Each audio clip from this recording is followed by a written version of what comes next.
సంతోష్ శోభన్లో నాకు ఆ సెకండ్ పార్ట్తో ఎక్కువ పరిచయం ఉంది యాక్చువల్గా శోభన్ అనే పార్ట్తో. ఎందుకంటే ఆ శోభన్ వల్ల సంతోష్ శోభన్ ఉన్నారు ఇక్కడ. అండ్ శోభన్ గారు వర్షన్ డైరెక్టర్గా మీ అందరికీ పరిచయం, కానీ నాకు అంతకంటే ముందే నేను కృష్ణవంశీ గారు చేసిన సముద్రం అనే సినిమాకి ఒక 20 days అసిస్టెంట్ డైరెక్టర్గా పనిచేశాను. ఆ సినిమాకి ఆయన కో డైరెక్టర్ అండ్ ఆయన డైలాగ్స్ కూడా రాశారు. ఆయన డైలాగ్ రాసేటప్పుడు నేను ఆయనతో పాటు అసిస్ట్ చేశాను డైలాగ్స్ రాస్తున్నప్పుడు. సో ఆయన దగ్గర నుంచి నేను చాలా నేర్చుకున్నాను. అంటే కమర్షియల్ సినిమాకి ఎంతవరకు రాయాలి, ఏది డైలాగ్ అనిపించకుండా డైలాగ్లాగా ఉండాలి, ఇలాంటి చాలా విషయాలు ఆయన నాకు చెప్పకుండానే నేర్పారు. తర్వాత నేను చిరునవ్వుతో సినిమా పనిచేసేటప్పుడు నాకేదో స్క్రిప్ట్లో సెకండ్ హాఫ్లో చాలా ఇబ్బందిగా అనిపించి నేను ముందుకు వెళ్ళలేకపోతుంటే అప్పుడు నేను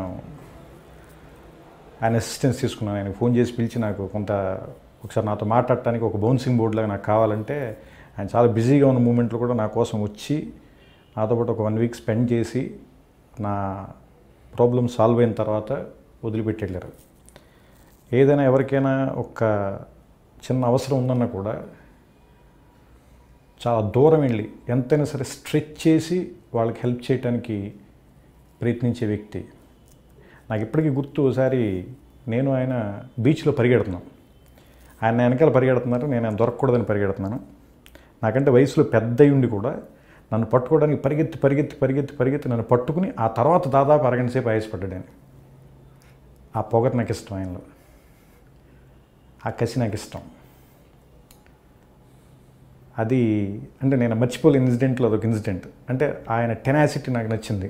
అంటే ఆ యాటిట్యూడ్ నీలో ఉండాలని కోరుకుంటున్నాను నేను. ఎంత కష్టమైనా సరే ఆ కష్టం కనపడకుండా మనమే లోపల ఉంచుకుని ముందుకెళ్ళి నెగ్గాలి అనే తపన. కాకపోతే ఆయనకి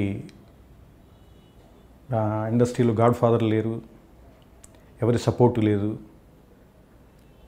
ఆయనకి ఏ పరిస్థితి ఆయనకి ఫేవర్ చేయలే. వీటన్నిటి మధ్యలోంచి ఆయన వర్షం చేశాడు. అంటే ఎంత బలమైన మెంటల్ పర్సనాలిటీ స్ట్రెంగ్త్ ఉన్న వ్యక్తి అని చెప్పడానికి అదొక ఎగ్జాంపుల్ చాలా ఆయనకి. అంటే నిజంగా చాలామంది గొప్ప మనుషులు ఎక్కువ మందికి తెలియకుండానే వెళ్ళిపోతూ ఉంటారు. అలాంటి వాళ్ళ శోభన్ కూడా ఒకటి నా ఫీలింగ్. నేను గోల్కొండ హై స్కూల్ చూసినప్పుడు ఈ అబ్బాయి ఎవరో నాకు తెలియదు నిజంగా. నేను గోల్కొండ హై స్కూల్ సినిమా చూసి ఈ బాగున్నాడు, ఈ అబ్బాయి ఎవరో ఫ్యూచర్లో హీరో అవుతాడు అనుకున్నాను నేను ఖచ్చితంగా. కానీ తర్వాత ఇతనే శోభన్ గారు వాళ్ళ పెద్ద అబ్బాయి అని తెలిసినప్పుడు నాకు ఆశ్చర్యం వేసింది, ఆనందం కూడా వేసింది. ఎందుకంటే నేను హీరో అవుతాడు అనుకున్న అబ్బాయి శోభన్ గారు వాళ్ళ అబ్బాయి అయినందుకు. అండ్ ఇంకా ఆనందం ఎక్కువ ఎందుకు వేస్తుందంటే ఇప్పుడు అతను హీరో అయినందుకు ఇంకా ఎక్కువ ఆనందం ఎందుకు వేస్తుండదు. దీన్ని ట్రైలర్ చూసిన తర్వాత ఇది హిట్ అవుతుందని నాకు అనిపించింది. ఖచ్చితంగా హిట్ అవుతుంది, అది నాకు లోపల తెలిసిపోయింది. అందుకని ఇంకా ఎక్కువ ఆనందంగా ఉంది. సో ఈ నేను సంతోష్ చేసిన ఈ నేను అనే సినిమా అతనికి మంచి పేరు తీసుకొస్తుంది. అండ్ మంచి సక్సెస్ అవ్వాలి, అతను మరిన్ని మంచి సినిమాలు చేయాలి. And I wish him all the best. And మనందరి ఆశీర్వాదం కంటే కూడా ఖచ్చితంగా శోభన్ గారి ఆశీర్వాదం అతని మీద ఉంటుంది. దాంతోపాటు మేమందరం కూడా. Thank you sir. All the best Santosh.